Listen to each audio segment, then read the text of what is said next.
Hi, everyone. Today I'm talking to Lukas Paškauskas, who is an engineer, entrepreneur, and the CEO and co-founder of Let's Talk Group.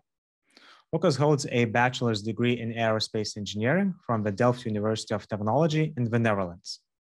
After a successful engineering career, Lukas decided to become an entrepreneur in educational technology and mental health technology industries. In our conversation, we talked about mental health technologies, bioengineering, and Lukas' journey to becoming a better person and a better leader. I was really inspired by my conversation with Lukas, especially by his self-awareness, humbleness, and willingness to change the world for the better. Enjoy. Lukas, you mentioned that you're in Denmark right now, right? Yeah. And you mentioned before I hit recording that you were into kite surfing and wakeboarding. But to be honest, I'm not sure what's the difference between the two. Can you explain it?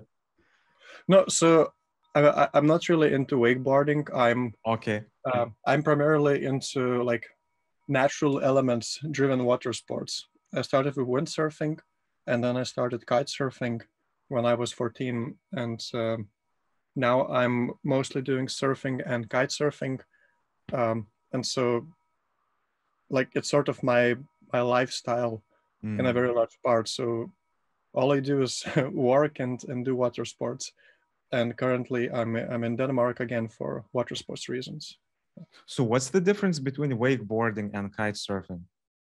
Wakeboarding is you have a cable which is driven by a electromechanical device, and it pulls you on a lake, or like you can use a boat and then you go behind the boat. Okay, whereas in kite surfing, you use a kite for that. It's like more natural. Got it.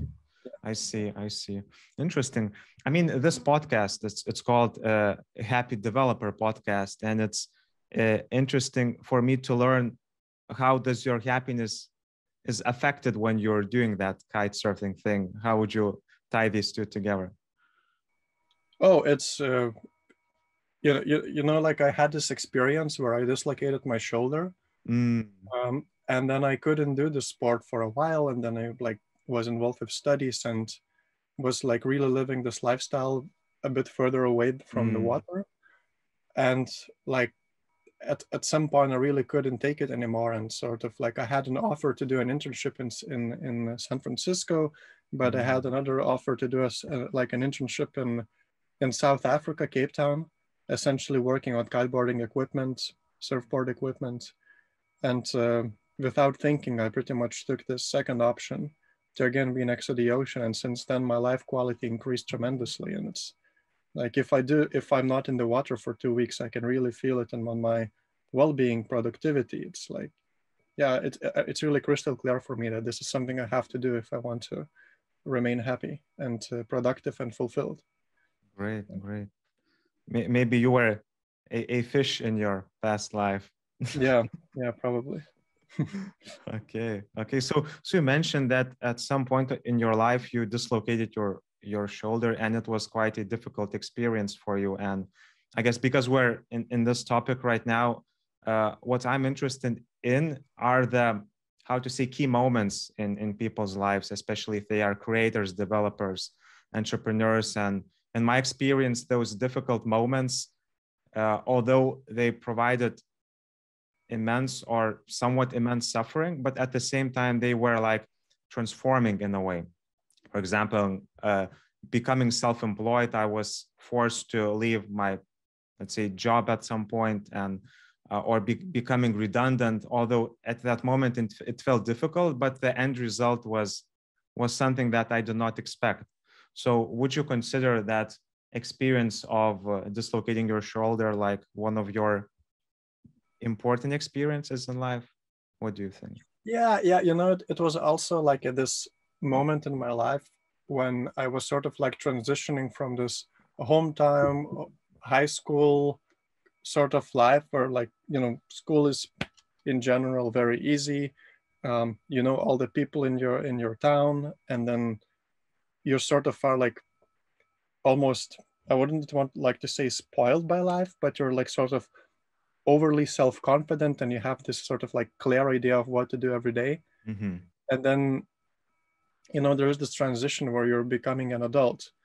And so for me, these like high school hometown things, they were really all about kiting and doing sports, and school somehow I was like kind of good, and I didn't really need to like focus on my intellectual development too much. So I think if I would have continued this way, for sure, my life right now would look significantly different. And what happened with this shoulder dislocation, it's really like gave me no choice but to focus on sort of like my intellectual development for a few years. And yeah, I'm not sure if this was like a karmic thing, a spiritual thing, or was it just a coincidence? But for sure, it helped me to grow in areas in which otherwise I don't think I would have grown because of the maturity level I had as a person back then. Yeah. So how old were you when you dislocated your shoulder? 18. 18. Okay, so that's like at the pinpoint between teenage years and formally adulthood. Yeah. Although research shows that psychologically people mature up until 26 or 27 years old, something like that. So in a way, we're teenagers for quite a while. Yeah. Well, I turned 27 like last November. I feel like I'm still maturing. Yeah. So speaking of those years and that period when you were working on your intellectual capabilities, if I correctly remember the phrasing. So what did you actually do to heal from that process, if I may ask? Yeah, so I went to study aerospace engineering. You know, it's funny because I went to study aerospace engineering because when I was 14, I learned to kite surf, and I really fell in love with the sport and like everything around it. And I wanted to sort of like go into it professionally. But then, you know, I was sort of growing up in Lithuania, which is not a destination where you can do it worldwide. And my parents were also quite conservative in that regard, especially when I was kind of okay in school. So I said, okay, like if I don't have the opportunities and support to go this route, I'll do the second best thing. I will learn how to design my own like kite surfing equipment. And I looked up like how to build flying things. I saw like this aerodynamics, aerospace thing, and I went to study aerospace. So aerospace engineering, obviously, like there was almost nothing about kite design. There was like a group with like research group within my faculty focusing on that, but that's mostly from like graduate and postgraduate students. And my studies focused on like building aircraft, building rockets, designing satellites, like really like mechanical engineering mixed with some like other branches of engineering, and focused on building things that go into the air or into the space. And that's a difficult thing. Like you really have to learn to think deeply, think in abstract ways, and sort of become a quick learner. And so I think it was a good place to discipline myself. So if I hear you correctly, when you dislocated your shoulder, you basically decided, okay, so what would be the second best thing I could do with my life? And you felt that at this moment, studying aerospace engineering would be a good solution. No, I decided about going to study there, like even before, like okay, got it. 15 or something. Yeah. So speaking of that period, so how long did it take for you to heal from that trauma, physical trauma? I think not long, you know, it happened. I went to see a doctor. I was told what I have to do, and I did what I have to do. I'm not really sort of like traumatized by it, you know. I take life as it gets.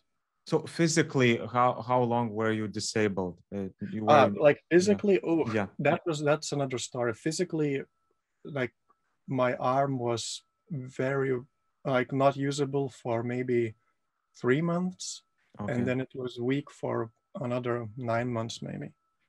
Yeah. So again, trauma, you know, it's not because we're in mental health, we feel that all traumas are psychological traumas, but there's also I mean, this as well right now. Like whenever mentions trauma, I think of abuse. Yeah. Okay.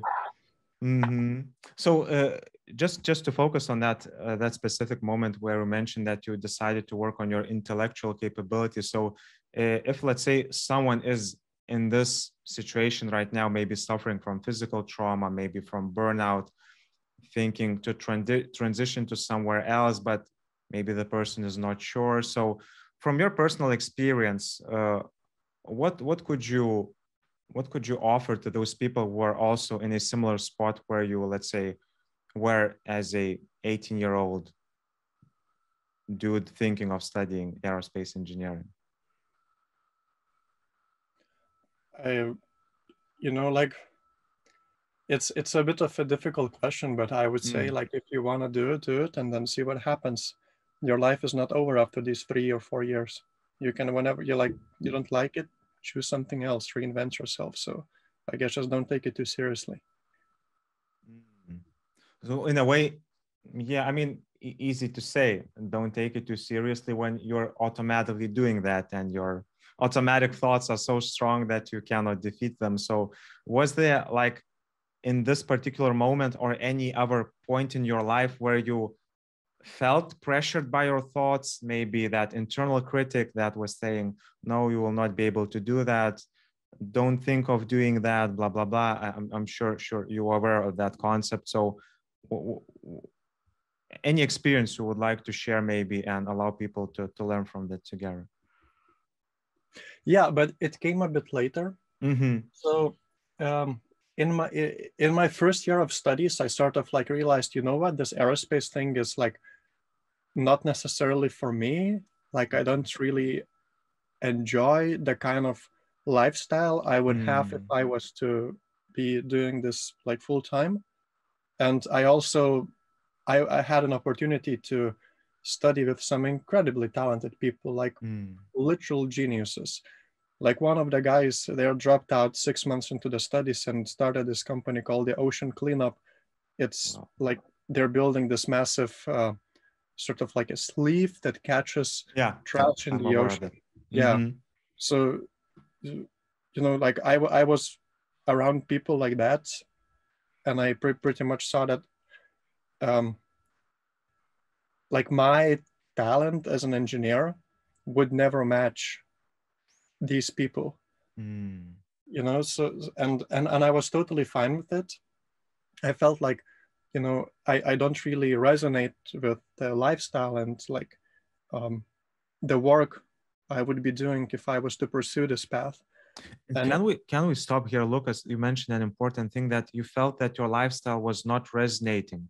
Their lifestyle was not resonating with you. And I mean, I have an idea of that entrepreneurial young mindset who wants to do something big. And sometimes it can be intimidating for people who are just studying when you see like those successful young people. But you mentioned that although you're, in my view, a successful entrepreneur right now, but when you saw these people, those engineers, you felt that it's not for you. So what was specifically not for you? What do you mean by that?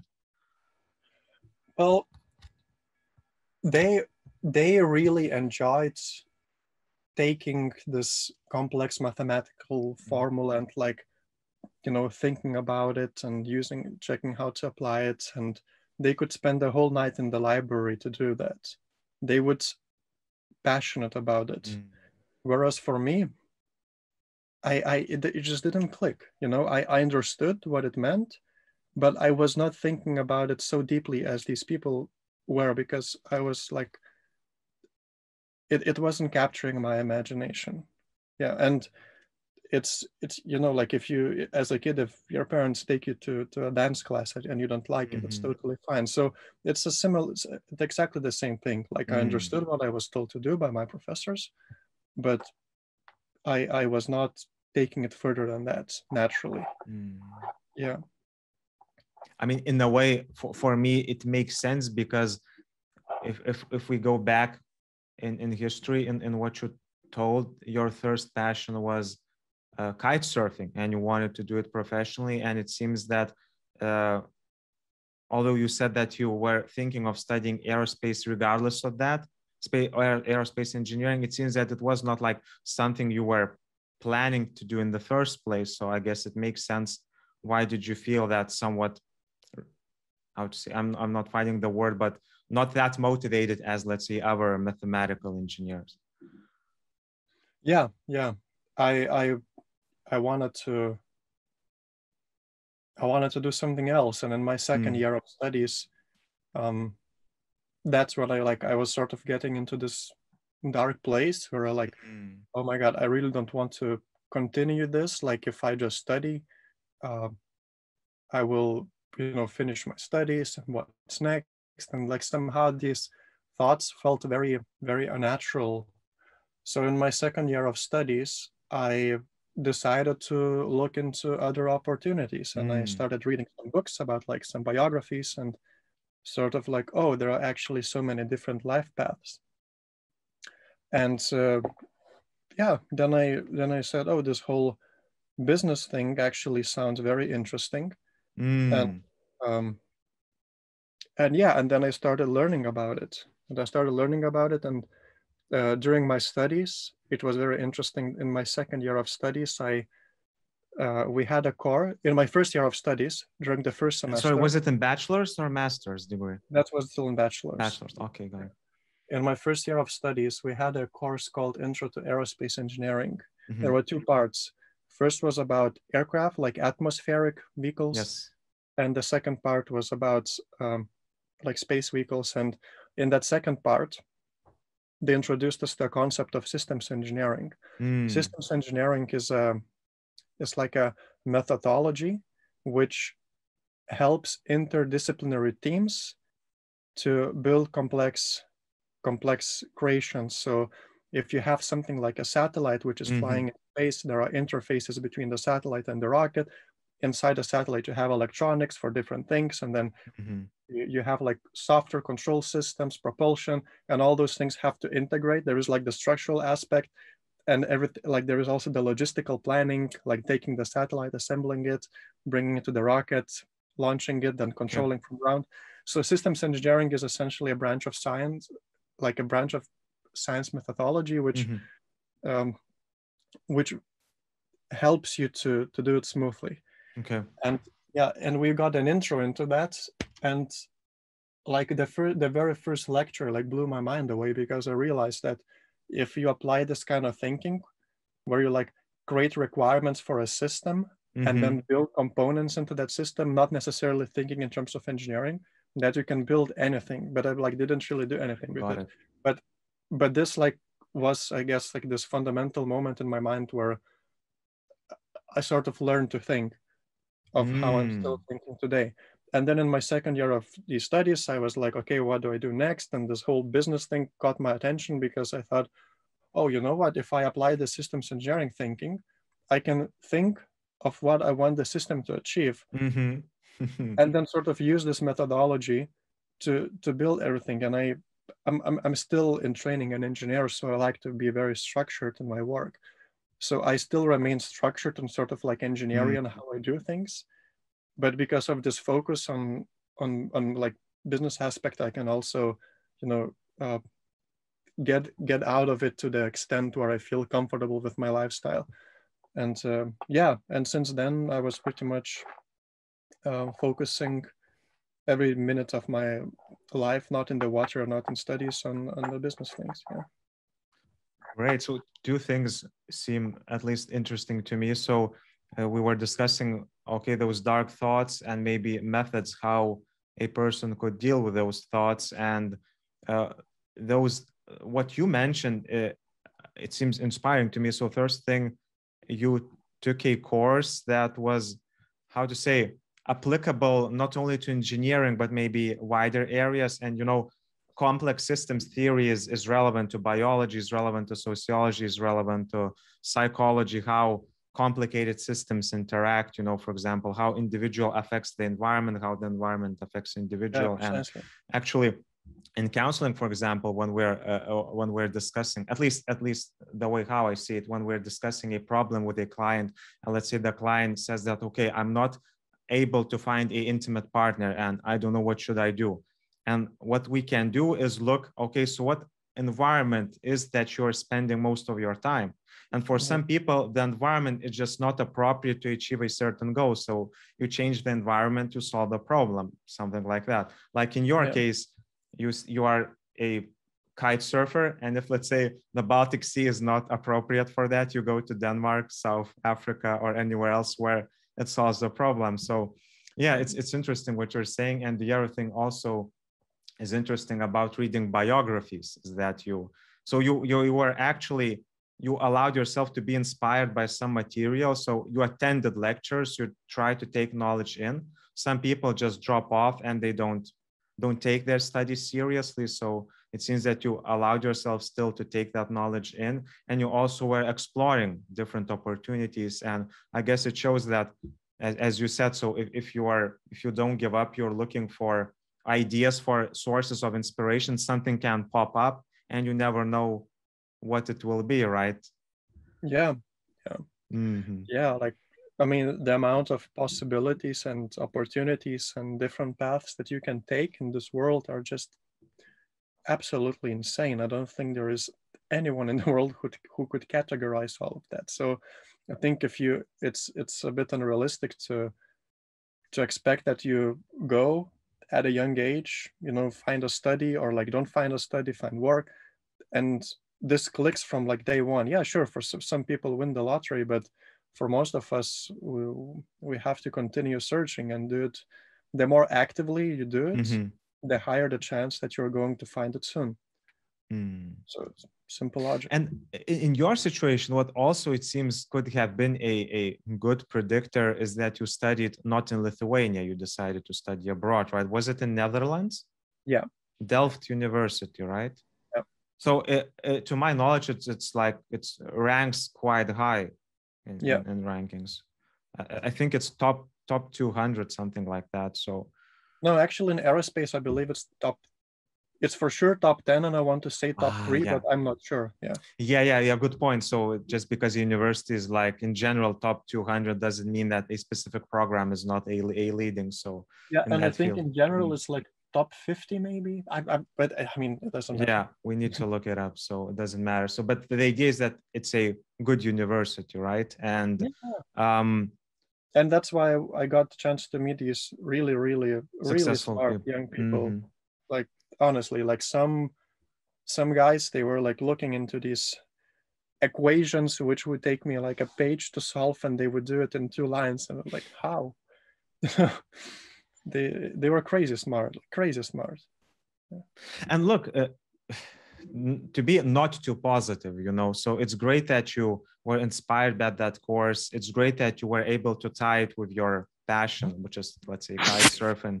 It's great that you were exploring those biographies, but some people are unable to do that. They see those successful people, they were the best in their hometown, in their high school, and now they see that these are super successful in a way, super smart, super intelligent people, and it can be intimidating for some young people. So what would be your advice, personal or otherwise, what to do in those situations when you are intimidated by highly intelligent people and you feel that you had that potential, but still you compare yourself to others and it's difficult, to make that first step and do something about it? And what would be your take on that?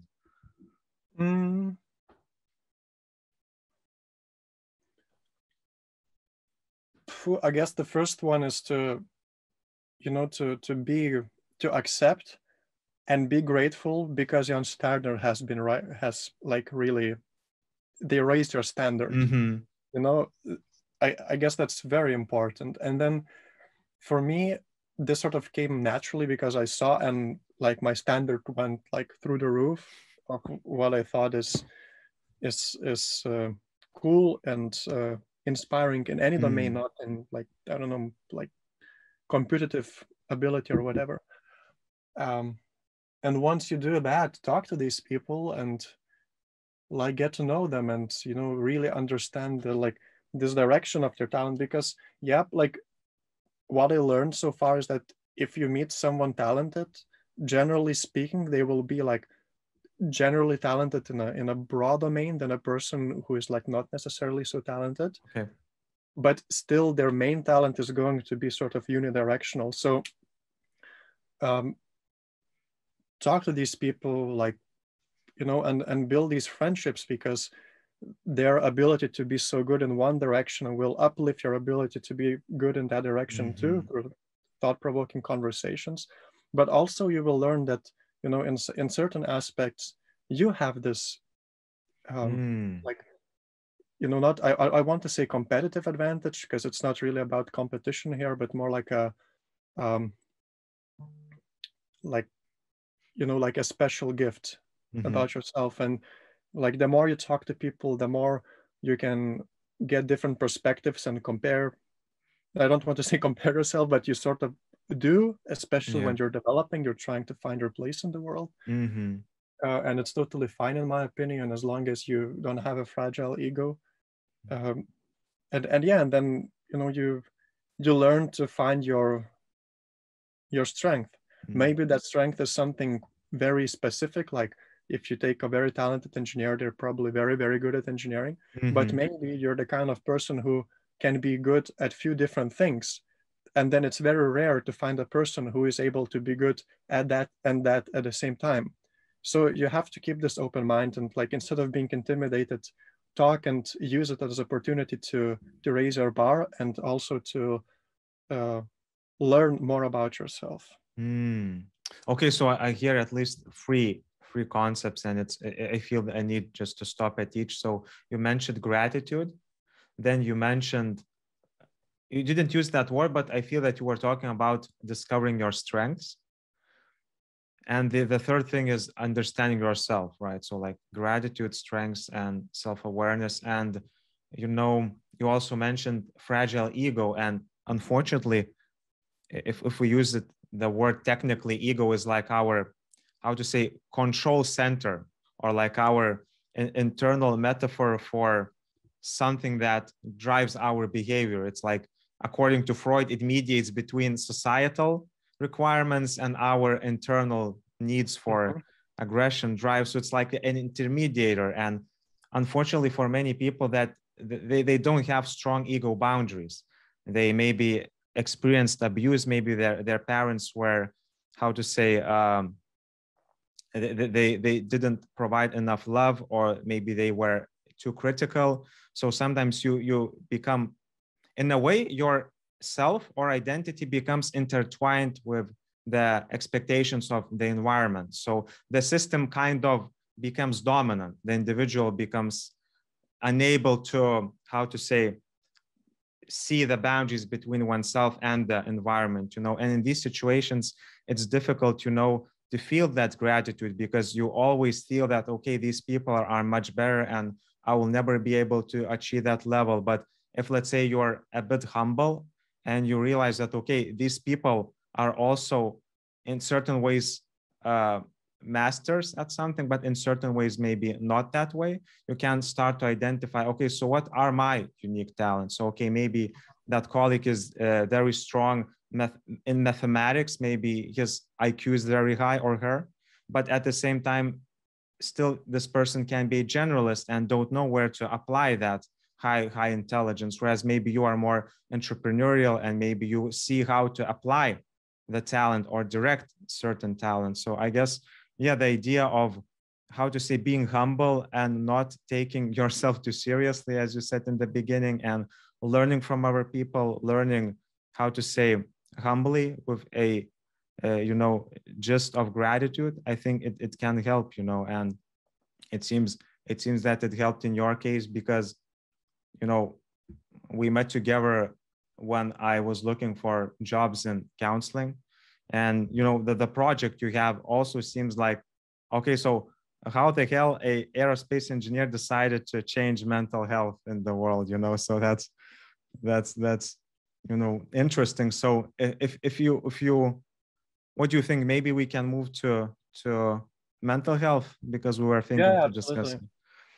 So to give us a context, so okay, so you mentioned kite surfing. It was a passion. You were considering maybe doing it professionally, but then that physical trauma happened. You studied aerospace engineering. And it seems that at some point you thought that, okay, mental health is a topic that I'm interested in. So how did you discover this topic? Yeah, so like I was doing my master's, and it was in biomechanical engineering, and somehow I was thinking about my thesis and what I want to do, and I thought, okay, maybe, you know, like now my biomechanical things, they really focus on mechanical aspect of the body. And I thought, but you know what, like, why there is not much work done, at least I thought so at the time, about one's mind and psyche. Because if, for example, someone is operating a very expensive piece of equipment, and you know, wouldn't it possibly reduce accident rate or like reduce the insurance liability if we were able to determine the person's mental well-being as well? And yeah, and so I started looking into that, and it really caught my attention. And then I had one project related to this, and yeah, and then with one of my partners, we said, why don't we also build, like, what's the, my initial thoughts, they were a bit futuristic, but at some point I asked myself a question: what can be done to help people today? You know, because, can I stop you here?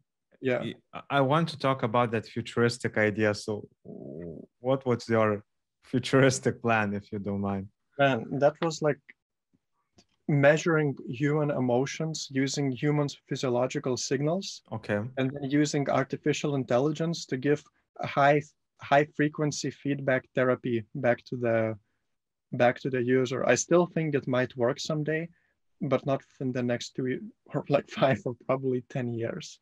There's so much work to be done. We actually developed a smart ring that can measure skin conductivity, heart rates, skin temperature, and movement and hand movements, and like pass that data onto or like into the smartphone, into the cloud, and then we can, you know, process all of this. But once COVID hit, I'm not sure if you heard about it, but there was like, it became a bit difficult to buy necessary chips, and the hardware is like already very hard to develop, and so this project is unfortunately a bit on hold for now.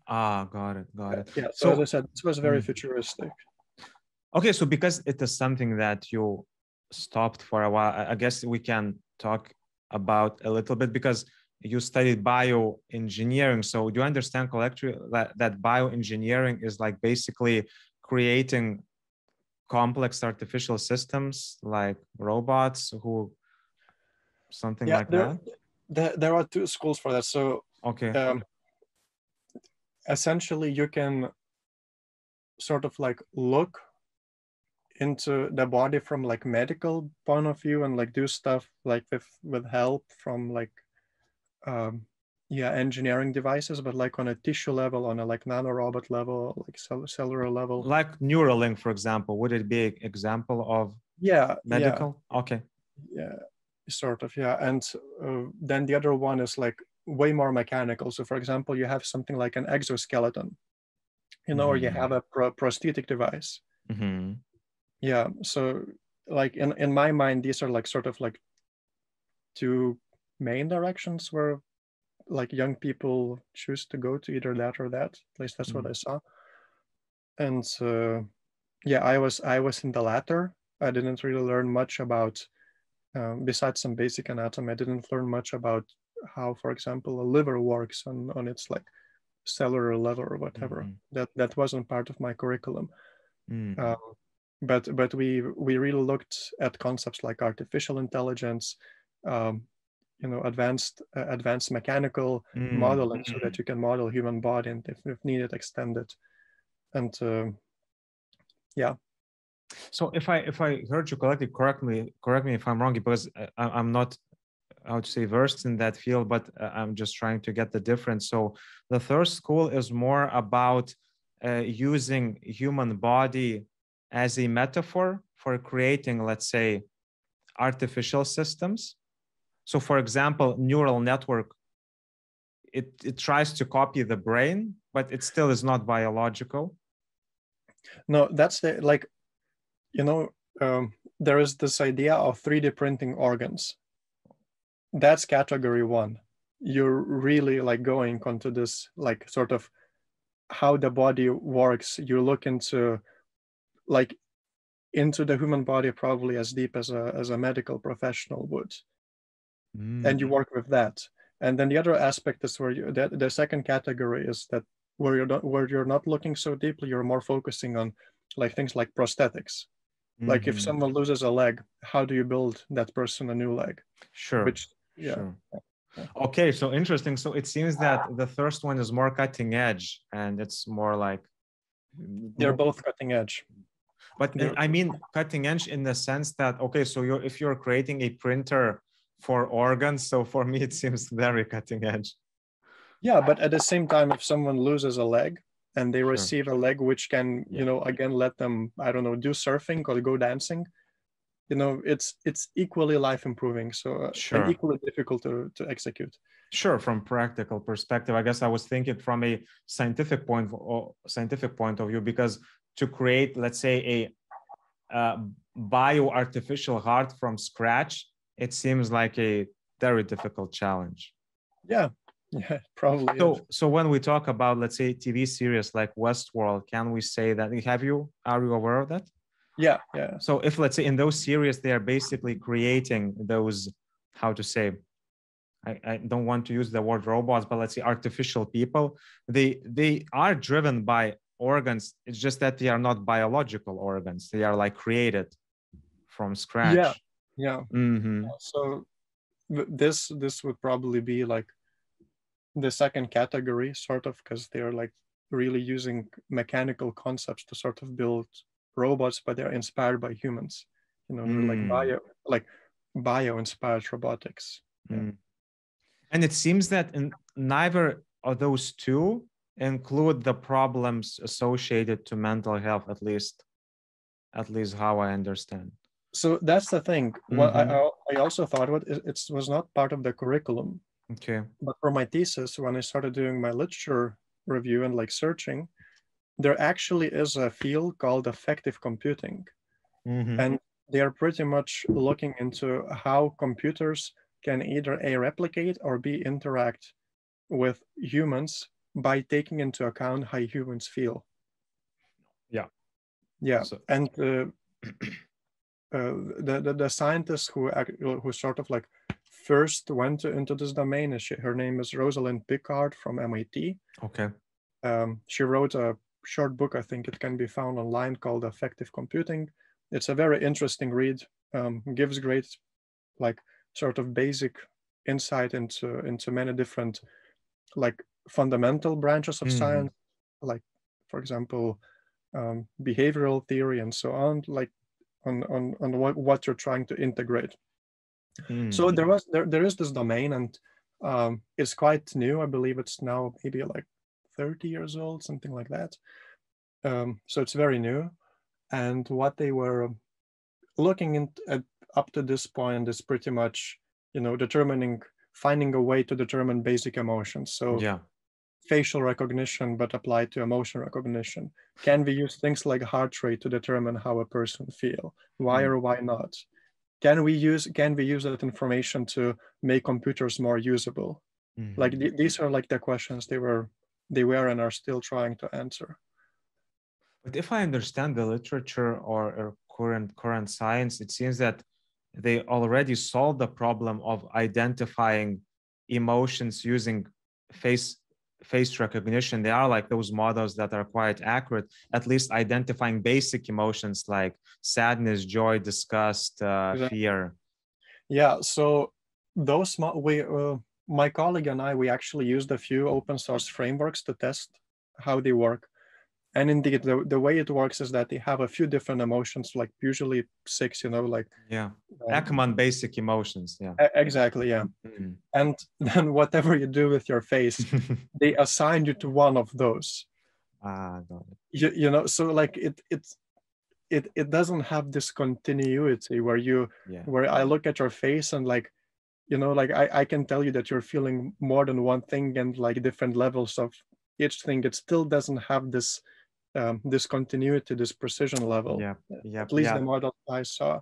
But funny thing is that Rosalind Picard, she actually has a company which focuses on facial recognition, and they're applying that into, I think one of the concepts I saw that they were applying into the like the back mirror in the car, and you sort of like feeding that into the car and like sending to truck, like, you know, where truckers work, they for logistics, they have like these huge control centers, or like they used to have, now that's more like outsourced, but they like send this information there and process and like do something with that. That's the thing.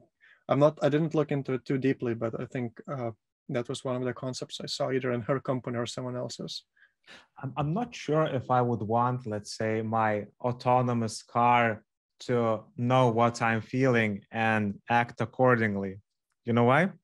Because I guess it would make sense. Let's say if I was anxious, or maybe my car would feel that there's a risk of for me getting a panic attack, then that car would give me a notification, dude, maybe slow down, park a bit, breathe, and continue your journey. The reason why I don't want to do this, because I mean, there are certain situations that when I want to have my emotions private, and I had the ability to, you know, to deal with them or control them, even if I'm in a car or driving a car. So, you know, this thing of, you know, knowing everything what I feel or do, and providing decision making on behalf of myself, it seems scary to me, you know.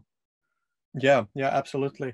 And funny thing you say that about a panic attack. So is what Rosalind Picard, the invention of affective computing, like sort of branch of science, she also has another company called Empathica. And what they are doing is they are using, they have a bracelet which measures your skin conductivity. And it has been shown that skin conductivity and its behavior can very accurately predict if you're about to have an epilepsy attack. Yeah. So what they built is that a service where if the bracelet senses that you're going to have an epilepsy attack, it informs your caregiver, and that caregiver can immediately come and help you. And I don't want to think how many lives, I want to think how many lives they saved this way, but I think it's really cool. And I think in the future, they will be using, or other companies will be using this data about emotions to really, you know, inform people proactively about, hey, dude, you're going to be at risk if you don't if you don't calm down or whatever. And I think, yeah, there is this issue of privacy. And when we were building the smart ring, we also thought, should we send the data to the cloud and process it there? Or should we like sort of have algorithms that we manage to squeeze onto the small ring, which is obviously technically a nightmare. You can, I guess, if I understand the technology, you can encrypt the information. Is it a solution? Well, you sort of are encrypting information all the time, but if you if you can encrypt, you can also like decrypt, and you know, so ideally you keep devices isolated from the network, and they just like give you information just to you and no one else. Nothing is perfect in terms of security. Yeah. So okay, interesting. So one more thing. What was your thesis about that you were writing for your master's degree? It was about the smart ring, pretty much. Okay, that's the project that is basically right now on hold for now. Yeah. So any ideas to continue, at least in the future? Yeah, for sure. So just, not now. So that bracelet that the scientist you mentioned before, Rosalind, right? So is it like something like their bracelet that you're planning to create, or it's somehow different? No. Something we wanted to create is we really want to pack it with sensors and let those sensors collect the physiological data and convert that physiological data into psychological data. So how a person is feeling emotionally, because, you know, there are many startups sprouting around the world, where essentially their value proposition is like, hey, input how you're feeling and we'll give you insights after a while on how you're feeling. And that it's like doesn't work. those apps where you, for example, track your emotions. Yeah, Something yeah, like that. Okay. yeah. But the reality is those things are very like, I don't believe they will work for a simple reason. It requires a tremendous amount of discipline from the user to spend actively thinking about themselves and how they feel in their busy schedules, or like if it's something people do at work, you know, it's very like, is this person going to focus on this like burning stressful thing they're currently doing, or is he go or is she or he going to add information into this app about how they're feeling? And you know, maybe they will do it for a week, but once they miss doing that, like once, because of the way our habits like work, we probably all been there with like working out. If we miss it once, we miss it again and again and again, and we forget about it. And I see, and I also have quite a few friends from the mental health space. I see this happening. You know, these apps struggle to tackle this behavioral change challenge, and it's an incredibly difficult challenge. A few companies in the world managed to pull it off, like Facebook, for example. Okay. like Facebook. But they had like a team of engineers hacking your psychology to make their platform addictive, and that's why you're using it every day. You know, But if you're a startup who is asking something from people, and the value prop they get from you is that you will see a graph of how you're feeling. I mean, you know, is it realistic? It's going to work? No. But if you have a device which you like put on and you don't have to think about it, and you know, it processes the data in the back end, and like sometimes you open the app and you see all the information about how you were feeling, what time you were feeling. You can sort of like, without doing active input, get all the benefits. Yeah. I think that would work. And that's the idea behind it. Yeah, I mean, it's great how you described. You basically described like two camps that are in a way trying to solve the same problem, which is basically emotional awareness, you know, and I guess both camps had their positives and drawbacks. If you allow me just to rant a bit on that, when we talk about, let's say, apps that, how to say, try to train you, let's say, observe your emotions and put them on the app. The reason I like this idea is because it somewhat trains you to be more self-determined, in a way to be your owner of your emotions, learn to observe them consciously and try to be conscious about the process. At the same time, we get into the problem of habits, because, you know, to be honest, when I look at my phone, there are tons of other apps that I can use at that moment. And you know, mental apps are not probably those that you use immediately or by instinct, you know. So this is one problem. When we talk about those, let's say, devices, so in my perspective, I feel that they reduce that cognitive load. You don't have to think about it. It just observes you. But at the same time, it's like surveillance in a way. And if you're a bit paranoid about that, and you don't want someone to be that paternalistic figure that will solve all your problems, that is also not the best solution, you know. So it would be great to have something in between, where, for example, a person still maintains one's self-determinacy, one's autonomy, but at the same time that the person doesn't have think too much about the process, you know. What do you think? I totally agree. Like, you know, if I'm like, the reason we chose not to use something like an Apple Watch or Garmin, like there are three reasons. First of all, their APIs are limited in the amount of data and quality of data you get. So, but like technical aspects aside, no, there's another interesting technical aspect I want to mention is that like skin conductivity essentially measures the amount of sweat in your skin. It can be like the amount of sweat you don't even feel if you touch with your finger, but there is some sweat in your hand. And like this sweat secretion is controlled by our sympathetic, parasympathetic nervous systems, pretty much. And on your wrist here, you have much smaller amount of sweat glands than in your finger or your palm. And that's one reason to have a smart ring. Another reason is same for the heart rate. you get much better quality signal because you have like winds going here. Yeah. So I believe it was like that. At least I have a business idea for you. Yeah. What about you guys create two rings, one for the husband and one for the wife, for them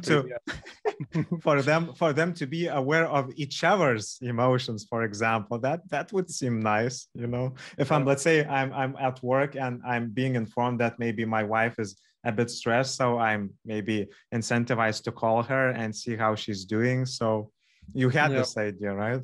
we have like the applications there are like infinite if this thing would work as we want it to work. But again, as I said, the hardware, it's hard, and for now it's a bit on hold. But what you mentioned, like the reason we wanted to build our own thing was that we control the data, you know. We can be sure that it's private and secure, and it's not used for malicious purposes. And I mean, because if you're a trustworthy intermediator, because it totally depends if you trust the system or the product owner. So exactly. Good, interesting, very interesting stuff. So going into your current project, at least how we got to know each other. So in Lithuanian, it's called Pasikalbėk, is basically let's talk. And you mentioned before our conversation that you decided to change your name. So how we should refer to your company right now? When we started in Lithuanian, then we expanded into English speaking market, and we called it I Hear You. But we sort of like, after a bit of experimentation and stuff, we decided to really maintain the brand name and sort of call ourselves Let's Talk. Like Let's Talk Group, and have a different domain in every country, every language we might choose to expand to. So and for example, in Portugal, where we're now operating, we're called Vamos Falar, which also means like let's talk. In Latvia, we now created a name. Let me think. I think it was Pasaki. Pasaki. Okay, basically, it sounds like not listen or let's talk, but tell something. Like Pasakyk, you know, it seems very similar. It's interesting how a connotation can be different for the same concept, you know. So, okay, so just give me, or maybe more our audience, so what is Let's Talk Group about? What is the main goal of the project, and what are you currently working on? So as I mentioned before, this smart ring thing, it came from my studies, and it was like very futuristic and not necessarily the smartest thing to do from business point of view. And I believe like a good business is something that solves an immediate problem people have. And I recognize that in Europe and in Lithuania, the access to mental health, and when I say Europe, I don't mean the whole Europe. For example, in Scandinavia, they have really good system. Sure. In other countries, and most of them, it's the opposite. The system to get mental health care when you need it was not ideal. So, for example, in Lithuania, right? First of all, there's this fundamental thing that there is still stigma about having some sort of like a mental health temporary problem. Like no, I don't want to use the word problem, but like if you have like a condition, or you're not feeling well, you're like anxious, depressed, happens to everyone. The appropriate word right now is mental challenges. Okay. But if you say someone is mentally challenged, that also like I understand. So like if you have something you are concerned about regarding your emotional well-being, and you want to talk to someone, ideally you would do it privately, because if you go to a public institution, all of this becomes like sort of your record, and at least I don't want to have that anywhere in any database,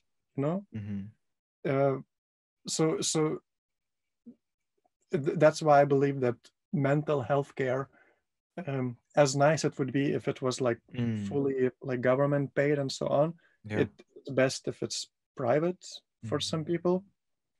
But even if you go the private route, you still, as a Lithuanian person, would go on Google and then you find these people.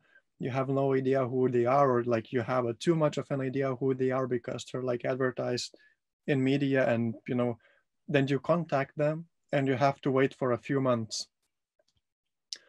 And then you go on this talk, on this first call after a few months, and maybe you don't even like the person. You can't build this therapeutic alliance with that therapist or counselor or whatever. And yeah, and essentially what we build is a platform where you sign up, you immediately see therapists who have available spots to take you in this week, sometimes even the same day. And then the first call is free and everything is like super secure. We collect absolute minimum amount of information and none of that information is shared with anyone pretty much. So, and you talk to a real psychologist using an end-to-end encryption method. So again, like no one besides you and the therapist know or hear or see the contents of those conversations. So yeah, we build a platform like that. It's essentially like an Airbnb for getting psychological help, but really tailored to the needs of the psychologist and the person seeking for psychological help. Okay, so this is like one of your key projects right now, but you're also, so we will get into it, but you also have like a podcasting platform or something like that where you can read or listen to interesting materials. It's Paškauskas. Yeah, that and was... also, and also when the war in Ukraine happened, you also created like an additional system for refugees to take counseling. So maybe you can talk a little bit about those two as well. Yeah, so, earlier in our conversation, we talked that, when people are young, some people have better emotional maturity and ability to sort of deal with what life is throwing at them than others. And I believe that as a society, we are responsible for educating the youth. But part of that education should involve two things which are unfortunately have not been taught to me when I was growing up. And this is emotional literacy and financial literacy. And since I'm working in the emotional literacy, like in the mental health space, my team and I, we wanted to launch a project that is like a free school for people to learn about the important aspects regarding their emotions. So that's the idea. It's purely altruistic. It's all about contributing to the well-being of society so that they can become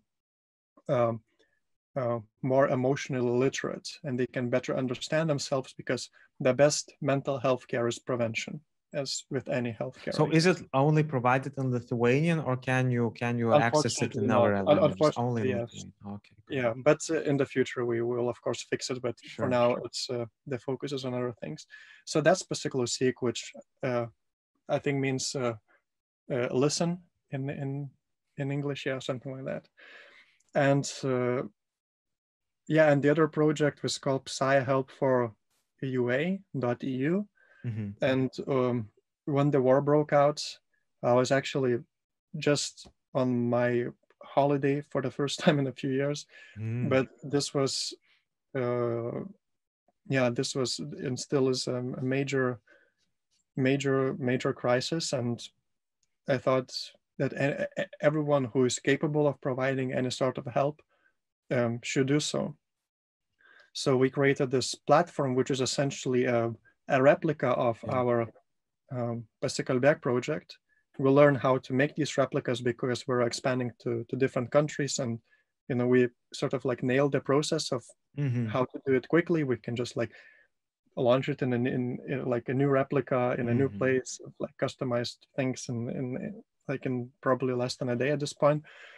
And we invited we invited therapists, volunteer therapists, to talk to people from UA or like refugees, and sort of like to absorb some of that emotional negativity overload, if that's the correct term. Sure. Yeah. Got it. Yeah, interesting. It seems that your project is also very, how to say, mission driven, and you provide certain projects that are for free and for people who are maybe in need. So that's great. So speaking of Pasikalbėk, or Let's Talk project. So you are not the only ones, of course. It's difficult to be the first in anything, and usually if you are, you're not the most successful one. So for me, it would be interesting to learn, because I'm sure that you analyze the competitive environment. So how is Let's Talk different from, let's say, other projects? And if you can name them, what they would be, and what is your like difference, if there is any? And we can get into detail, because small things are important. And I'm also as a psychologist at Pasikalbėk, I'm a psychologist on our platforms, and I notice small difference from a specialist perspective. Oh, where are you? I'm here. Give me a moment. My charger. Yeah, for sure. So let's break it down into 3 categories, and then we focus on 2. The first category, which we will immediately sort of take out, is these automated mental health tools, which can be, again, like broken down into 2 categories. The first one is non-AI driven, and the second one is AI driven. Non-AI driven is like these tracking apps which show you like graphs, which are like minimally interactive. The second category in there would be AI therapy solutions. So or basically chat with a robot. Yeah, and actually there are some which are really good. Yeah, and they have been shown by reputable studies to be effective. One of them is called WooBot, WOE bot. Okay. Highly recommended to test it out, especially for people with like mild anxiety, I guess, and also for those who are curious about like this whole AI space. Sure. But let's go to the other like key categories, and the first one is consumer facing, and the other one is business facing. So first of all, Pasikalbėk, Let's Talk, is primarily a tool for psychologists. So we're not really into these 2 categories. We are consumer agnostic. We don't care if the person is coming as a private or that person is coming from business. We are a tool for psychologists to manage their practice and be always full of clients. And while we definitely do not do things yet perfectly, that's the mission we're building to, because our assumption is that to really create an excellent mental health care experience for the world, you have to make sure that therapists really want to work with their skill set and not look into going into HR, for example, or like corporate culture, So there has to be a huge supply of therapists. Sure. So the profession has to be attractive. And we're trying to contribute to making that profession attractive by really giving them like comfortable working conditions, like almost a guaranteed clientele, and in the future, like we're trying to working on steps to also ensure that they're getting paid more and more. But like it's a process, So that's essentially like this like vision difference between something like, for example, BetterHelp in the United States, which is really a consumer-facing platform. Like you need therapists, you come to BetterHelp, you find it, and all they're doing is they are like trying to get help from there. And I don't want to risk getting into any legal issues, but I did talk to a few therapists and who work at BetterHelp, for example, and they're not too happy. They're looking for outside opportunities, and I believe that's. I'm sure like companies like BetterHelp and there are a few others, they're aware of that, and they're working on it. But this is something we have been trying to work on from the day one. Our client is the therapist, and then the second category is like business facing tools. So I think we have one in Lithuania, which is called Mindletic, but then we have a few different ones in the world which are like doing really, really well. For example, ginger.io. It's absolutely amazing. I think they're like the best solution out there. And then there is Better Up, which is more about coaching. Yeah, but, I know that. Yeah, but it's more about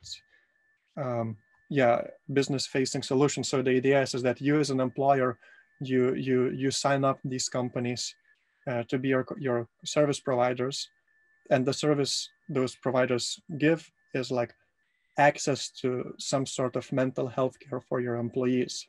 Yeah, got it. I mean, uh, as you guys, you Mindletic, because I'm on Mindletic as well. They are also how to say, a physical person can also download the app and get help if he wants. It's just that it's just that the person will have to pay for it. Whereas when it is a business facing solution and it's for employees can get a, let's say, certain amount of help. And it seems that you have this as well, right? Yeah. So as I said, like for us, we are sort of like a bit agnostic. Sure. From where the client comes. We focus on ensuring that there are many different places from where clients come, so that our therapists can always have like this influx of clients, and then later in the future they can sort of filter, like, I only want clients who are private, or I only want to talk to business clients. I want to focus on clients who want to be coached to like be better at the discipline. Like, that's the future. Where like if you are like a therapist and you want to have a very specific focus, so it's not just the client who filters what kind of therapy they want to receive, but also you as a therapist, you filter what kind of clients you want to get. You know, so we're like sort of trying to create many different funnels from where the clients come into the platform to talk to therapists. Yeah. And of course, like, business is a part of that. Sure. But this is for sure not something we focus on actively. In fact, our marketing budget is literally zero on that. Everything we got is organic. Yeah, I got it. So I would like to talk about a topic that also it's at least interesting to me personally as a specialist. And if you allow me, I will challenge you a bit, and you just get back to me. So and pick up my arguments. So in some interview or conversation, I don't remember where you mentioned that your philosophy is called cheap and plentiful. Do you still own these words? Yes. Okay, well, how would you explain this philosophy before I get into my rant? Okay. Yeah. Well, essentially, cheap and plentiful means that it's accessible to anyone who needs it. Yeah. So and when you use these words, to me as a psychologist, it seems that I'm not your client. Your client is still the service receiver, like the actual client. So because when I see this cheap and plentiful for a psychologist who wants, let's say, to earn more, for me, it doesn't seem very, how to say, attractive, let's say. So the problem, I guess, I would like you to discuss is how to balance properly that on the one hand, the product would be attractive to a person in need, so not too expensive, but at the same time provide a, how to say, proper salary to, let's say, a psychologist. So for example, just right now at Pasikalbek, it's like 40 euros, right? In Lithuania, okay? 40 euros in Lithuania. So it's public info, anyone can check it out. Now, private counselors who don't use such platforms, anecdotally speaking, the sum varies, but it's already around 50-60 euros per hour or per 15 minutes. So of course it's more for more experienced professionals, but still it's like a anecdotally, I'm not sure if you agree, but it's still what I'm aware of when I look at the market. So now, for example, if let's say I'm a beginning psychologist, for me, it's great. At first, I get into your platform, I receive clients, I build my experience, I build it for a while, but eventually, let's say, feel that, okay, it's not enough for me. I want to improve my financial game. I want to earn more. Mm-hmm. So what type of solution could Let's Talk offer in this situation where, for example, to maintain more experienced psychologists as well? Because if, let's say, you want to be more open to different people, different problematic situations, the fact that you have maybe less experienced specialists puts you in a tough situation, because not necessarily those specialists are great at those different problems. So what would be your take on this balancing problem? And it's a problem that, sorry for that rant, but it's a problem that many taxi companies have, that many other places where you have this, how to say, tension between the client and the service provider. So what would be your take on that? Yeah, oh man, this is a very complex problem, and I'm glad you brought it up. But essentially, you know, we are experimenting with a few different solutions within the platform to sort of do the price variability. And since we're now expanding across numerous countries, we can, you know, like experiment it in different locations without risking that, for example, in Lithuania, things will go south very quickly. So what do you mean go south? Like, for example, if like the second you introduce something like a variable price into a marketplace, it has this new dimension where you get like competition, you know, between psychologists. And is this something we want in the platform? I don't know. No one knows until we test it. My intuition says that no, you know, this is not something you want to generally have in this niche. So, but maybe I'm wrong. And so we are like doing many of these tests, and it's a bit of like of a private know-how, so I don't want to get too much into that at this point. But I really want to stress that if the therapists chooses to like work for themselves, there is obviously overhead involved. But if they're like super well known, this overhead is minimal because they're getting like clients lined up. There is still this aspect of managing the practice, like convenient scheduling, payment collection. You know, if they're talking over video, then, you know, psychologist has an ethical and in some countries legal obligation to use a secure private tool for that. So at this point, what we want to do, we want to say, hey, it's so cool you managed to build your practice and your name. If you want to continue using our tool, you know, here it's like a monthly fee, which is like, for example, a price of one session, and you can continue to use this tool, you know, and love to manage your practice, you know. So but is this something you already like have? This that is fee? We are working on it. Got it. Okay.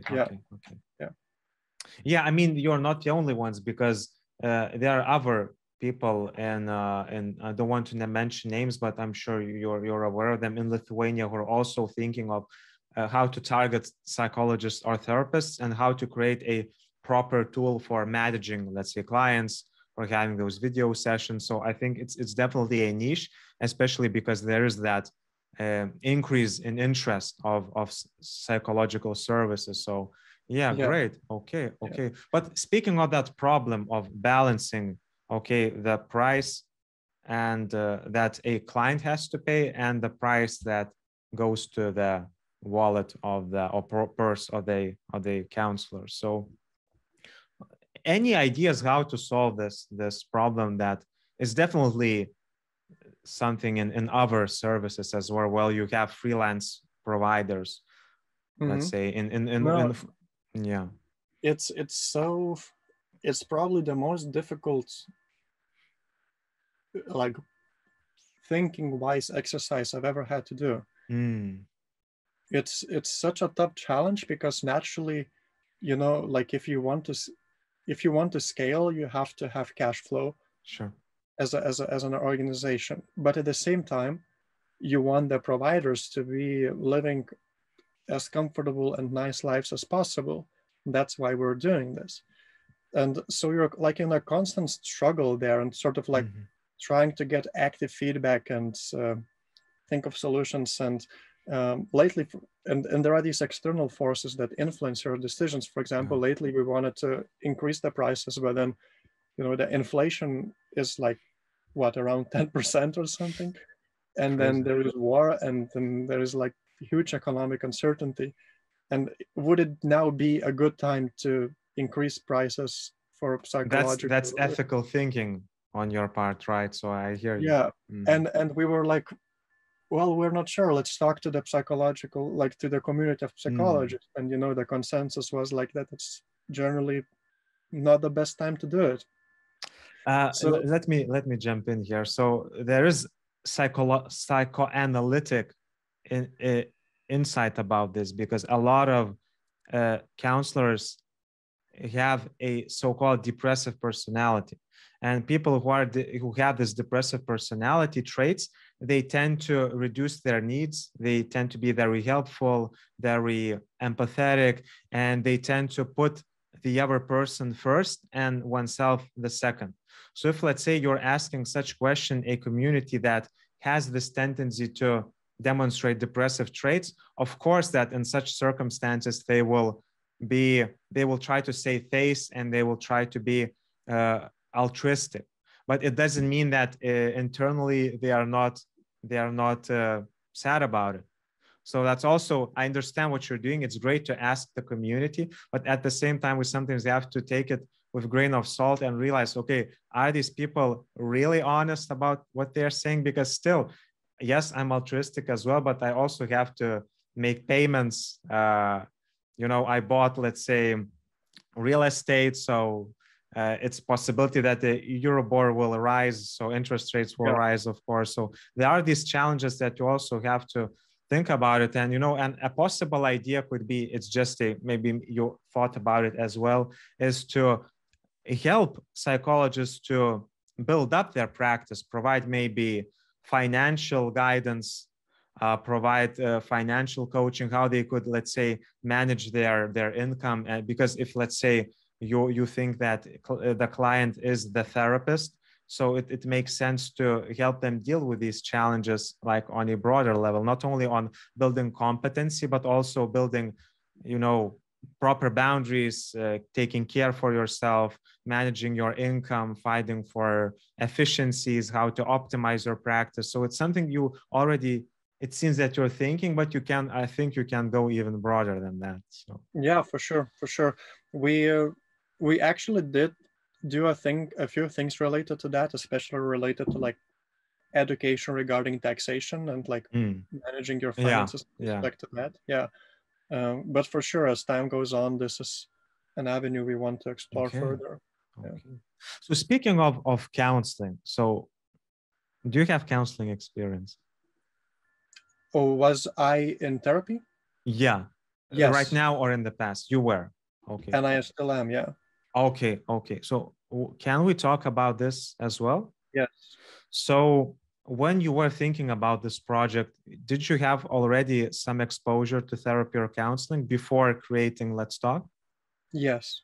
Okay. So many people who create such projects, not many, I mean, many is like a different concept, but some people who are in mental health, they don't go to therapy for some reason.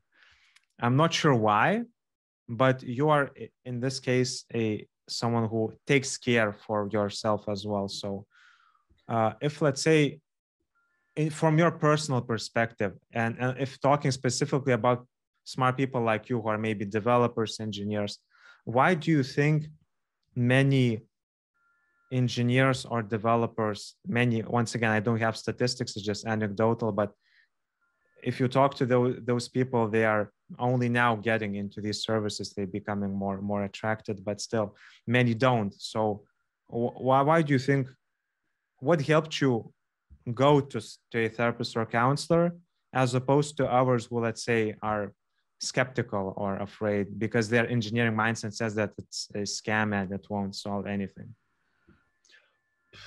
So I can't give you an answer. I can tell you my story. Sure, that's how much. Yeah. When I was working on the smart ring thing, and we were like thinking of applications of it within the mental health space. Like at the same time, I was also sort of getting this weird thing related to anxiety. I would like wake up and I would not be able to leave leave my bed, you know, for sometimes for minutes, sometimes for hours, because of strong physiological signals. My heart would race, my muscles would be super weak. I would have like no focus, almost blurry vision, and I couldn't understand what's going on. I had another company which was doing very well at the time. I had family, I had friends, I had my hobbies, my sports, you know, like the summer, the spring, the summer was there. Like I had, like objectively speaking, not really a good reason to feel this way. And at the same time, I was building this like smart ring, which is going into the mental health space. And I thought, you know what? How can I ever build something in there if I never use the available tools to understand what people go through? And so I thought, I actually am now experiencing this thing related to like anxiety a bit. Maybe, maybe, you know, I should subscribe to therapy, and then I will achieve two things. I will understand the natural process people go through when they experience something like that. And at the same time, I will help myself. And yeah, and that's how I went. Yeah, I mean, for you, it seems very logical because it's a totally logical argument. So if you're someone who are creating a product for people in need, how will you know, at least experientially or subjectively, what it's like to receive such services or such products? So from your side, it was a totally, it seems to me, a logical argument. Now, I'm sure that you can empathize with the engineering state of mind, with a skeptical mind, with a critical thinking mind. And, you know, some people, they just think that, okay, so if this person will help me by talking, I can talk to myself and I can ask myself good questions. Or for example, maybe the person feels that they are intelligent and they don't think that the counselor will be as intelligent as them. Maybe they feel that they won't understand them properly. And other people think that, okay, so I'm an independent person, they will give me advice, I don't need advice. So there are those many assumptions made about the therapeutic process. And you know, for you, I mean, you seem like the way I know you, a person who has good critical thinking skills, logical minds, and who studied engineering.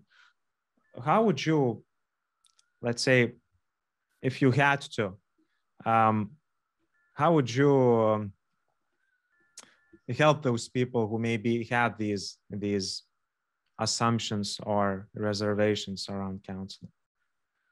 What would you say to them? Oh man, this is, you're putting me in a tricky spot because, you know, I'm not a therapist myself, and my business partner, one of them, she's a therapist. And while I would like to think that I understood many things about like ethical aspects related to questions like that over this, like, I think now 1.5 years we're developing this project together, I still feel like I'm on training wheels, and yeah, so in case I'm really going off side, like off rails here in terms of my thinking with respect to the ethics of your professional, but if you allow me to stop you, but it's not something from an ethics perspective, actually asking a human to human in this case. Yeah, but you know, like what we learned is that if you're not motivated to go to therapy, you shouldn't go to therapy. You know, maybe this is a very broad generalization, but you know, like all decisions related to like the therapeutic aspect of our service, I'm not involved in that. This is my business partner's domain because she's an experienced therapist, and that's what she does. Sure, you know? Sure, yeah. But from what I can tell and what I saw and what I learned is that if you are not interested in therapy and you don't find a good reason to go there, don't go there. You know, like there are other tools that can help you if you believe that you can help yourself with good questions. You know, sure, ask yourself good questions. If you're not sure if your questions are good, use online and free resources to figure out these questions. And maybe as you proceed, you will learn that, hey, this is so complex. I need someone who is trained. I need someone who can help me to see this question from like different perspectives because I'm no longer capable, you know. So maybe through this self-education, you will come at some point to a conclusion that, hey, yes, I need therapy. But also there is a possibility that you will discover journaling in the morning that helps you to care all of your anxiety needs. Sure. You know, so for sure, like, it's not for everyone. It's for motivated people who have a real need for it. So my advice is, like, if you're an engineer or any person, any profession, I don't care about that, and you have these reservations, you believe that you will not go, you can do it yourself. Okay, sure. But if you find that you are struggling, just go once and see what happens. You know? Because if you're struggling, then it means you probably need to at least get a recommendation from a professional. Yeah, I mean, I like your answer because it shows that certain problems can be solved individually, for example, via educating yourself about mental illness or certain mental disorders. And many people do it either way. We Google and look for symptoms, and then we think, I have a panic attack. I have depression. And then they come to the session and realize, yeah, it's sadness, but sorry, it's not depression. Yeah, it's anxiety, but sorry, it's not panic attack. So yeah, journaling, great if you maintain it properly and you have yourself as a accountability figure. But yeah, sometimes it happens that, okay, I'm not doing great. Maybe I need some help. But the problem is that some people, they have a very unrealistic or fixed idea about therapy. So for example, maybe they heard from their colleagues that it didn't help them. But when they say it, what do you mean? You mean the counselor? You mean the therapeutic school? You mean the problem maybe the person was tackling? So there's a lot of material in that. For some people, it's that just they don't understand the concept. So, okay, so are they like doctors? So what will they like influence me? Will they like try to change me for in some weird way? What will it happen? You know, so because you're an engineer, I think you can be, how to say, a reasonable voice in here, because I'm not sure if you had those reservations, but if you had, so what was your experience? And maybe you could share, how do you see as a person counseling or therapy? How does it help you with, and maybe how doesn't it help you, which is also as important as the first question. So what do you think? Yeah, no, for sure. For me, it was such a great experience, because even though my training was in, like, official training was in engineering, but I self-taught myself many of the entrepreneurial concepts and things about business, marketing, especially digital. And but at some point, when there is a team and the team is growing, you start to deal with people more and more. And then there is the stress and the risk you undertake, especially as an entrepreneur. And for sure, what therapy did to me, it's really helped me to learn more about the needs of people. I had this very stubborn idea of how people should be. It was sort of like narrow-minded, and I would be judging everyone around me based on that idea. And then if you're becoming like a managing, a leading figure anywhere, it would be a very, very, very difficult to do anything with your life if you continue to be that way. So for example, for me, the therapist really taught me to reevaluate the relationship I have with people, and so it taught me to accept for who they are, empower their strengths, and in turn that really helps for business. Negotiating, again, when you're negotiating, you need to understand what people want, and if there is something they want but they're saying different things, why they're saying those different things, and how can you sort of push down these barriers and like make something that like come out of that negotiation with like a win-win, hopefully win-win situation. and being able to talk to a therapist and like in between a few like different negotiation sessions and evaluate that was a tremendous help. It's my negotiations for sure would not have worked out the way they did if it wasn't for that. And then there are these personal relationships. The personal relationships improved tremendously with my parents. You know, like I reevaluated my romantic relationships in the past, and like the one I have right now is like absolutely amazing. And again, I would attribute that to many of the skills, interpersonal skills I learned consciously or subconsciously thanks to the therapeutic alliance I have with my psychologist. And so, yeah, and then of course there was this anxiety thing where, you know, we sort of crystallized a few methods that would help me, and then, you know, in a span of a few months it disappeared. And you know, I'm not saying that this would happen to everyone. Everyone's path in this journey is very different, I can imagine. But that was my experience. I improved my abilities as a, I improved my emotional intelligence, or I sort of like unlocked it, and I improved my interpersonal relationships, and I learned more about myself. You know, especially like if you're a bit ambitious, it's there is this struggle, like, hey, do I do something which I really like, or do I do this thing which fulfills my ambition? And it's like ambitious people, like I talked to a few, they really have this, dude, it's like it tears you apart. It's so difficult to deal with. And I think having a psychologist to sort of guide you and sort of like crystallize almost your schedule, like how much you focus on one and how much you focus on the other, like it's such a time saver in terms of like, you know, acquiring wisdom about priorities.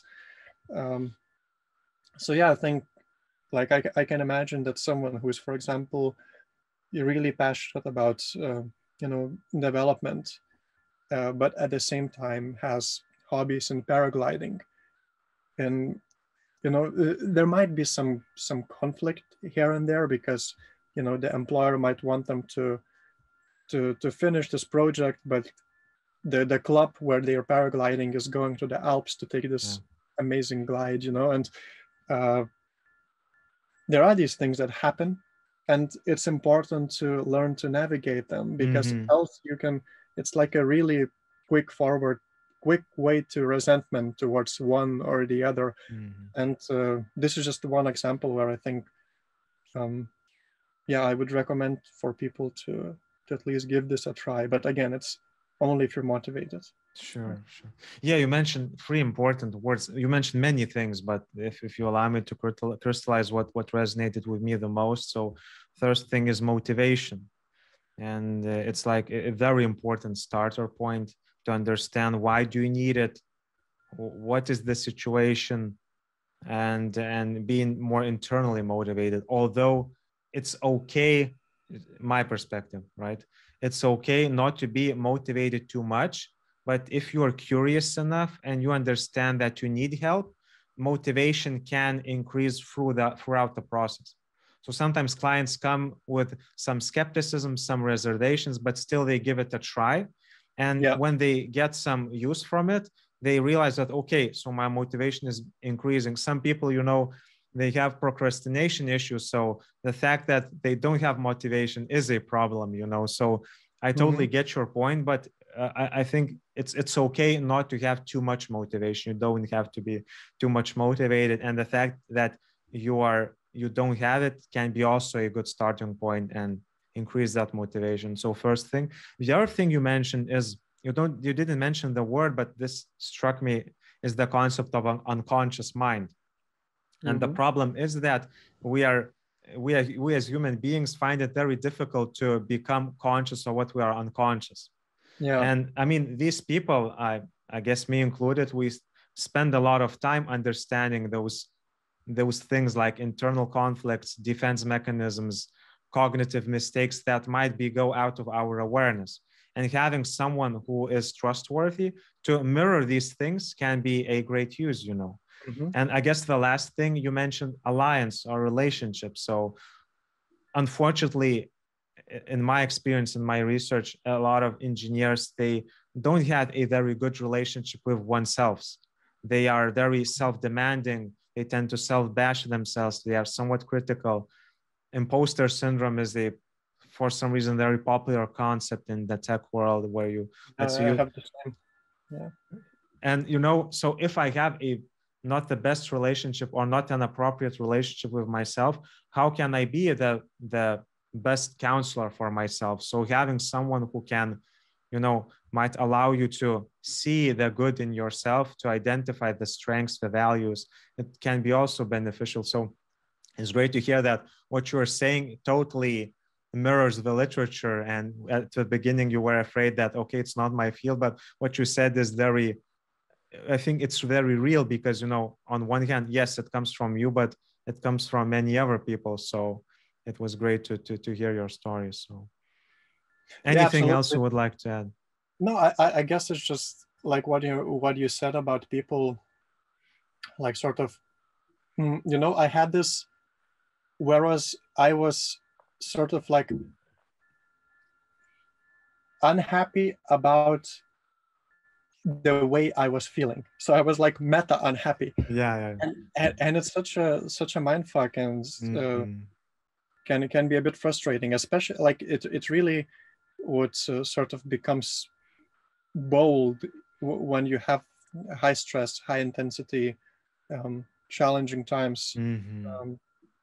I guess especially as an entrepreneur. Yeah. Totally. And this is another concept you also touched upon, is like understanding one's needs, realizing that certain needs cannot be met at the same time, that you have to balance.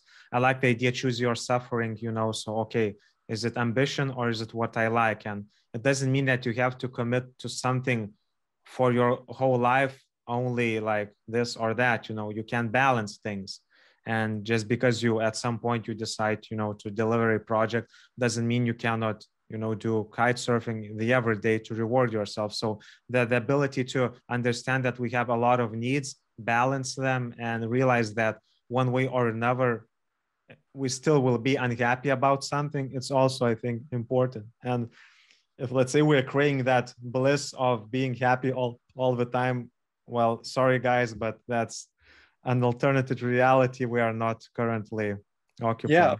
Yeah, there is this like concept, like, so imagine like how would our perfect day would look like, especially if you're like this high performance person who's like really good at his own work, and like, you have this perfect day laid out on paper, sort of like, exactly what it looks like. You wake up, you make like a super healthy smoothie. You wake up and it's still just 6 a.m. The sun is still rising. And then you work out, you read, you do breathing exercises, you meditate, and then you cycle to work. And then you have a meeting, you land the client, bam, afterwards you like write a piece of software, which is like, in a few years will be named genius by some like famous tech publication. And you come back and then there is an amazing date, and you go do some like a hobby in the evening, and then you have this perfect day. Like, I think what most and when you sleep, and then you sleep 8 hours with no interruptions. With the humidifier, like perfect darkness and like gradual light increase in the morning, like all this biohacking stuff, and then what people should realize, that if they would probably have 5 days in a row, they would be totally screwed. Like, they would be burned out, because it's such a high intensity. And even a concept of a perfect day, it can be sustainable. So there is this question always of balance. At least that's what I find in my experience and what I learned from therapy. And I think like learning what balance means to you is really important for your life quality. And I feel like, especially in this tech world, we have a lot of all or nothing thinking, especially with like venture capital. Oh, I'll start a startup and I become $1 billion company, or I fail.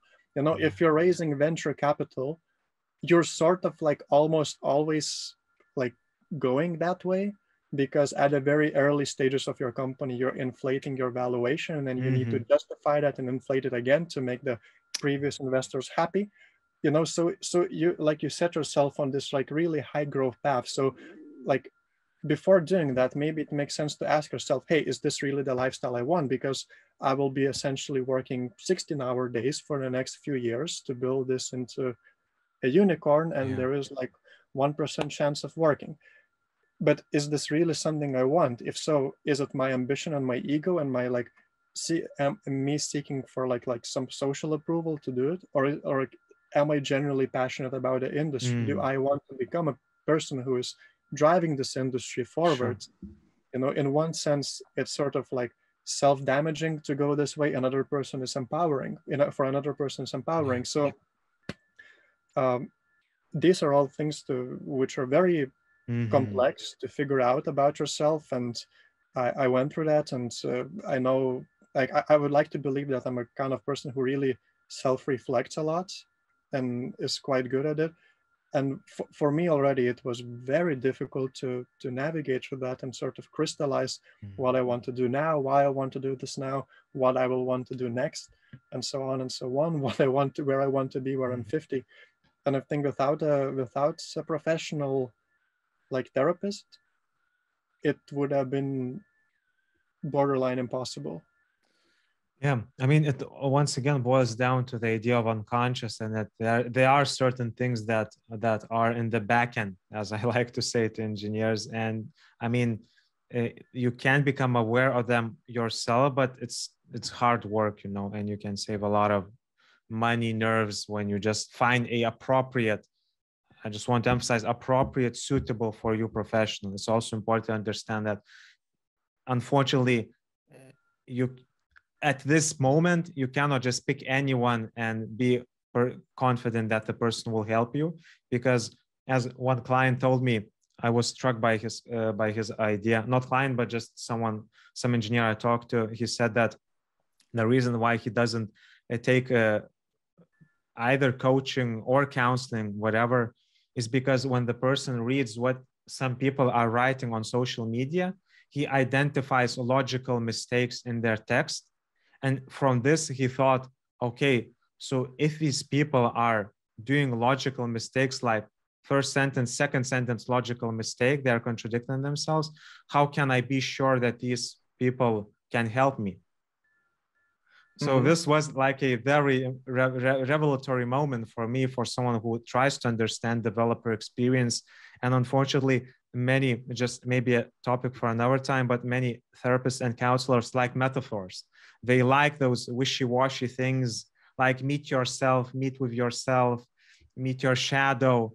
And and maybe we counselors are not like the most highly intelligent people. We are not like very into mathematics, although there are very smart psychologists who are like into behavioral science, statistics, but therapeutic people, they are somewhat on the artsy side. We are more like a bit into humanities as well. And for us who maybe tend to use such language, it can be a turnoff. So I also urge my colleagues sometimes, okay, audit what you say on social media, because maybe for your audience, it's not working what you're saying. And okay, but maybe they will attract our people, and that's great. But for me, you know, who like works in a niche, for me, it was very difficult to understand, okay, what these people need. And, you know, it was revelatory. So, so yeah, so we still have some time. So very brief questions, okay, before we finish off. So, okay, some people, let's say, okay, they don't want to go to therapy, but they still want to get help. And there are certain interesting endeavors or domains where I see a lot of progress, and I just want to briefly get your thinking on that. So, and pick those who you feel you're more interested in. But what I'm also interested in is AI counseling, you mentioned before. So would it be like something to explore, like chatting with maybe not a real person? The other endeavor is I'm also following is like virtual reality therapy, where you basically face your anxieties in digital environments. And then finally, basic self-help, watching YouTube, reading books. So from your experience, what first question, what do you think of these endeavors? And second, what do you feel is like the most promising ones where you might get that appropriate help? Yeah, so very interesting. Okay, so first with AI therapy and like chatbots pretty much that are designed to therapy. So one needs to understand how they're built to understand their capabilities. So essentially, they take a real therapist or like a team of real therapists who are chatting with real clients. The clients ask for the consent to sort of use their chat transcripts for scientific purposes or like for engineering purposes. And then, you know, over a span of few months, they generate like sessions from like, they generate like transcripts from 20, 30, 40,000 sessions. And then they use that in an AI to train the AI in a like natural language processing. I'm not aware of the engineering details. It's probably proprietary. But that's the general like idea of how these things are built. So obviously, there would be some limitations for what it can help. And for example, what these guys from WOE are doing, I think they're either from Stanford or MIT or Harvard, but like they're legit, you know? So they're really going niche. So they're like saying, okay, this is a bot that will help you, for example, with I think maybe alcohol addiction or something, you know? So they're really, really going niche. And I think the reason they do it is because of the way these kind of things are built. It makes it very hard to build something abstract. And, you know, even for a human therapist, they specialize, you know, say, so same with these AI therapists, like if something looks too general, I would stay away from it. Basically, if you have very specific anxiety, it might be a solution, but if it's more vague, so not necessarily. Yeah, exactly. If there is a chatbot, like AI chatbot, which is literally advertised to help you with like, you know, cat phobia, amazing. You know, you can use it. I'm very confident based on the research I've done and based on the research that others done scientifically, that it's likely to help you. So that's my take on it. It's important to understand how it works, and thereby, when you know it, you pick only niche chatbots. Okay, so basically the idea, if you have a specific problem, look for a solution that specifically tackles that problem, and it might be a solution. Okay, what about virtual reality? Any ideas? Yeah. That's very interesting. So one of my first mentors in this space, he's a cognitive behavioral therapist. He's Scottish, but then he went to work in Canada, really, and academically also successful. We were talking a lot about different things when like considering the smart ring applications. And for example, one thing which really sort of pops up in my mind when I'm considering virtual reality therapy is exposure therapy. So people who have specific phobias, at some point, therapists and themselves, they go and like get this exposure. So again, like animal example, if you're afraid of dogs, at some point, the therapist will take you to a pet shop and like expose you to dogs and be there with you. And they have a methodology to sort of like grow you into feeling comfortable or like less scared, you know, there. So obviously, when you're doing things with telepsychiatry, like for example, what my platform does, you cannot give clients such experiences, and thereby you're a bit. You can agree to a behavioral experiment, but you have to be confident that the person will do it outside the session. So you will not go with a person to a cat shop. So, so it's not the same, you know, and you know, if you have this virtual reality aspect, you can really expand the amount of services and thereby the amount of people you can help through this like telepsychiatry model, which is amazing, because I think one of the biggest issues with like telepsychiatry solving is that you're not limited to therapists within your vicinity, within your city. So you like the industry becomes more fluid, more connected, and if you introduce this VR aspect, you can also help more people, and then it becomes even more robust. And that's the possibility which really intrigues me. However, I have to admit that I haven't read upon any science on this like effectiveness of it. Maybe it exists already. However, I haven't had the time yet to what I'm aware of is that virtual reality is definitely effective for specific phobias, let's say like spiders. So even now you can download an app who uses augmented reality and just have a spider in your hand and try to play with it. So that's Crazy. one thing. The other thing is post-traumatic stress. So it's definitely an interesting domain where people come from war or maybe trauma who can get into certain situations that were triggering them and just reinterpret the trigger and provide new meaning to that. So yeah, so interesting. And okay, so what about self-help now? So I think that's the most popular one. So even if you go on Healthline or any other portal where you read on symptoms, it's already self-help in a way. So yeah. What's your take on YouTube, reading materials, books, and etc. in your experience? So it's funny, like I was watching a lecture by one of my, like I constantly have like mentors and coaches, like I'm paying for like my personal self-development. Yeah. So we were like, he was talking about self-help, and what really struck me is that, you know, there is this concept that as you're like embarking on any project, whether it's something personal, whether it's like something with an organization you're working on, or like you're building your organization, you're going through these like 5 stages. The first one was like where you're uninformed optimist, then you become informed pessimist, and then you get into this valley of depression where you like realize nothing is working, and then you sort of push through, and then you become informed optimist, and finally you find success. And you know, like he was talking a lot about this like valley of depression, which is like something, whenever you do something challenging, it's very likely you will get into this stage. And he was like giving a list of recommendations for what to do at that point. And one of them was indeed self-help. But what he says is that guys realize that nothing new is sort of invented in self-help since like thousands of years. Mm-hmm. And his best recommendation is to read quality philosophy.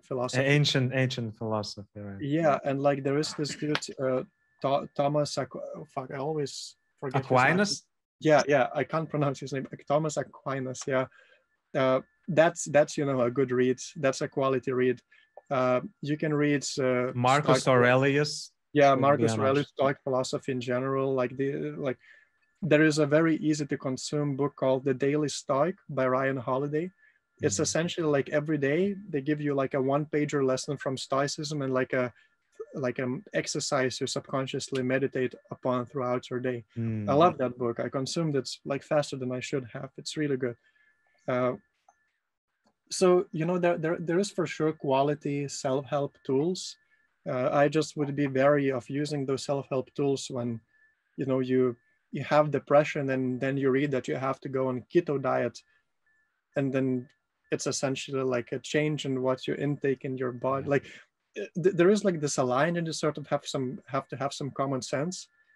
Is it like something you read and like critically assess and sort of like to change your thinking about it, or is it like a recommendation online without like opposing opinions about it and like no risks mentioned? Which can be an advertised thing, so we always have to be aware of what we're taking in. Yeah. So exactly. So like, you know, like self-help, especially if you're like a driven person, for sure. Like I'm a big fan of it, but be careful to not misuse it when, you know, you really need professional help. That's my take. Do you have some time, a little bit? Yeah, sure. So what I wanted also to discuss with you is that the phenomenon of Jordan Peterson. Are you aware of him? Yeah, he's this dude on YouTube who is like screaming and like giving very radical opinions and being, yeah, I'm not a fan of him. Oh, I see. So, I mean, he's someone who has quite a lot of popular voice among young males.